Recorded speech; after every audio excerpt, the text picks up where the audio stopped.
Hi, and welcome to First Impressions, where I give you the gist of a car's spec sheet and some interesting bits you might want to consider before buying the box on wheels. Škoda have decided to launch yet another sedan, and this time it aims to hit the family sedan market. Škoda already has the Octavia and the Rapid, but those are more driver-centered cars. The Slavia, however, goes against heavyweights like the Honda City, the Verna, and the Ciaz. So you might think they must have priced it competitively, right? Right? Yeah, not really.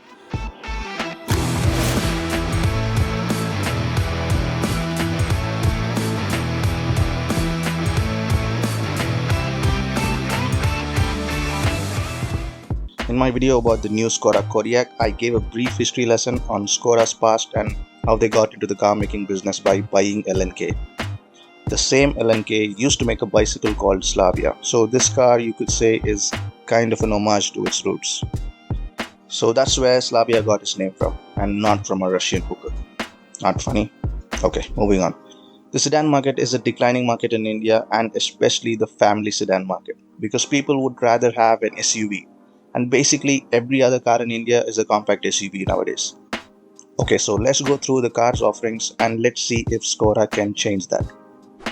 Let's start with the front, where the signature butterfly grille is surrounded by a thick chrome frame. The headlamps contain Škoda's crystal lighting and L-shaped DRLs, which look out of place due to the harsh angle.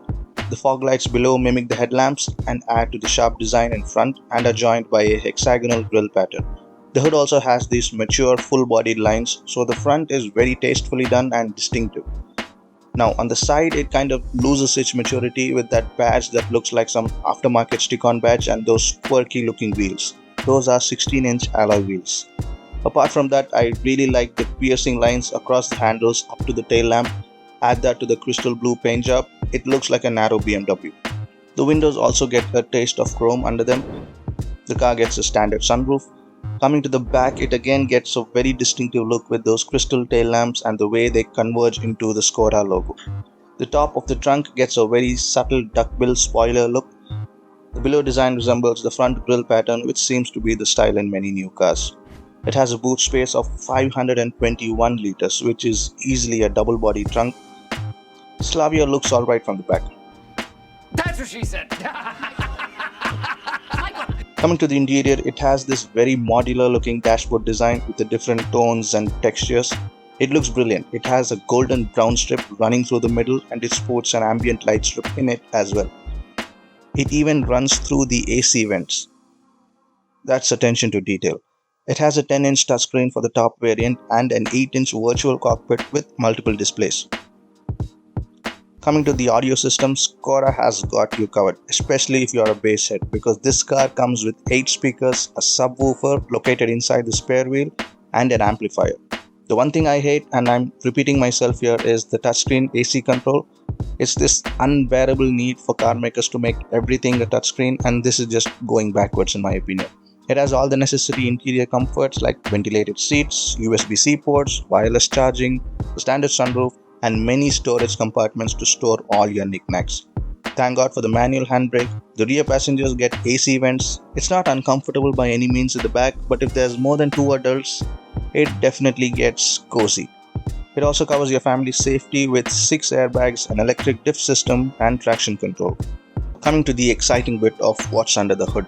There are 2 engine options, a 1 litre and a 1.5 litre. Both are the tried and tested TSI versions, which range from 10.7 lakhs all the way to 17.8 lakhs in Bangalore, which is a little steep.